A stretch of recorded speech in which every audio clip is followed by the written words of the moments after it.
Welcome and hello, my name's Hilary Morris-Allen. I'm the practice manager at Pihanga Health in Turangi, a small rural practice located at the top of Great Lake Taupo.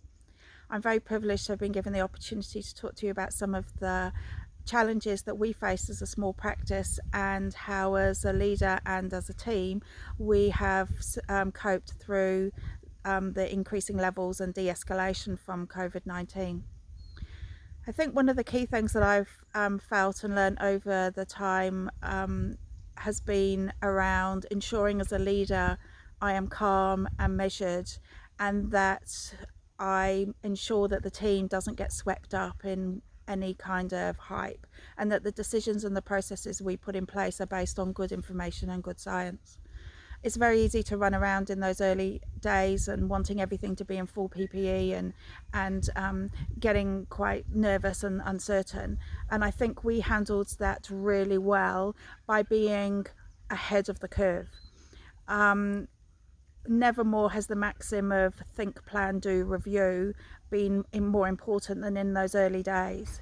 I think we thought long and hard about quite a lot of our plans before that we needed them. And we made sure that we had good flexible plans. At one point we had 8 different plans that we could connect together dependent on what our needs were at any one time.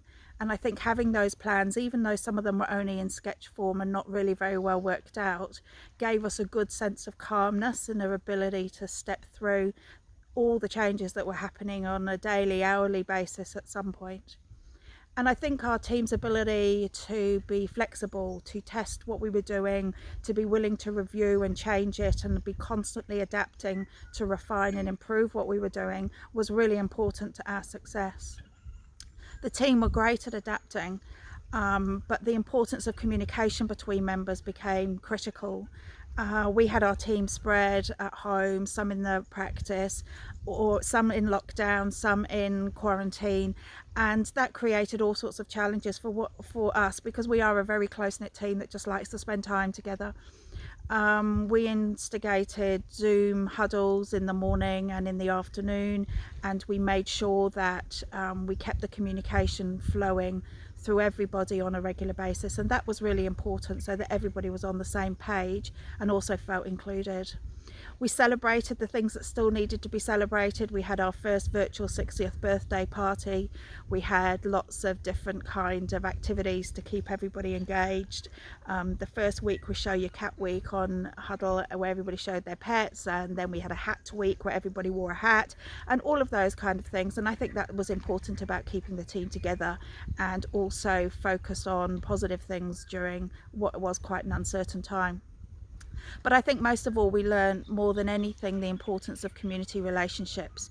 Our relationship with the iwi, with other community providers, with civil defence, police, etc. was really important in order to get things done.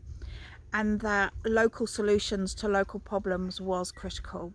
We couldn't have done half of what we did during those level 3 and level 4 weeks without the support of our community, and we miss them in our waiting room, and that's probably the biggest change for us, is not having the hubbub around the waiting room that we're very used to.